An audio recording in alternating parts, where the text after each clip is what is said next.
Kung bago ka pa lang sa aking YouTube channel, please subscribe at i-hit ang notification bell para updated ka sa aking bagong videos. Sigabo ng ABS-CBN, tatapatan nga ba ng Tutoy Bato ng TV5? Laban ngayong March 16 sa primetime, aabangan ang buong detalye, alamin.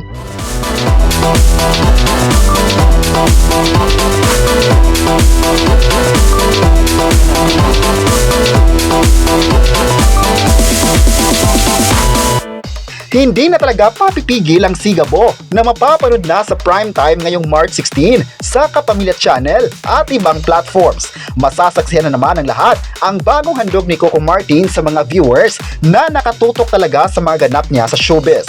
Ngunit latest nga ngayon na nakaambang na rin daw ang paghahanda ng 5 sa paparating na March 16 kung saan maraming pasabog din ang kanilang mga palabas, kabilang na dito ang Tutoy Bato. Ang Tutoy Bato ay ang palabas ng TV5 na hanggang ngayon ay pinasuan din talaga ng mga viewers. Gabi-gabi, hindi talaga nagpapatalo ang Tutoy Bato sa TV ratings kung saan naging consistent ito. Pero kahit may mga chikang ganito sa online, hindi naman naapektuhan ng mga solid fans ng Sigabo na kaya nitong tapatan ng mga shows nito. Hindi naman raw nakipagkompetensya ang Sigabo sa ilang TV shows sa bansa. Ang importante lang daw nito ay makapagbigay ng saya sa milyon-milyong mga viewers sa buong mundo.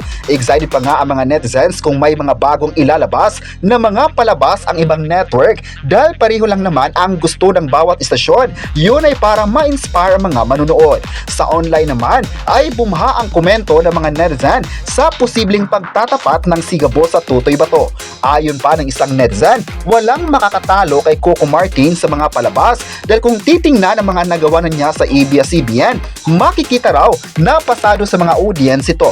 May say naman ang isang netizen na kahit anong proyekto pa ito ay same lang naman na susuportahan ng mga tao dahil ang karangalan ng mga series ay karangalan ng lahat. Masaya nga sila na makitang parehong magaganda ang mga series na nagawa ng ABS-CBN at maging ang Tutoy Bato. May netizen naman na nagsabing aabangan talaga nila ang Sigabo dahil ibang-iba ito sa mga nagawa ni Coco Martin sa TV.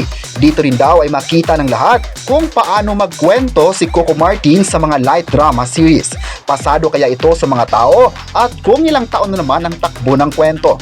May nagsabi naman na expected na nila na aabot ito ng maraming taon sa ABS-CBN dahil marami din naman talaga ang nagre-request na sana yung mga positive na series naman ang gagawin ni Coco Martin at nangyari na nga ito.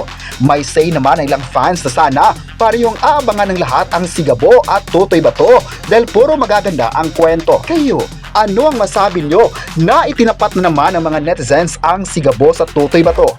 I-comment na kung saan sa dalawa ang papanoorin mo at huwag kalimutang i-subscribe ang ating YouTube channel.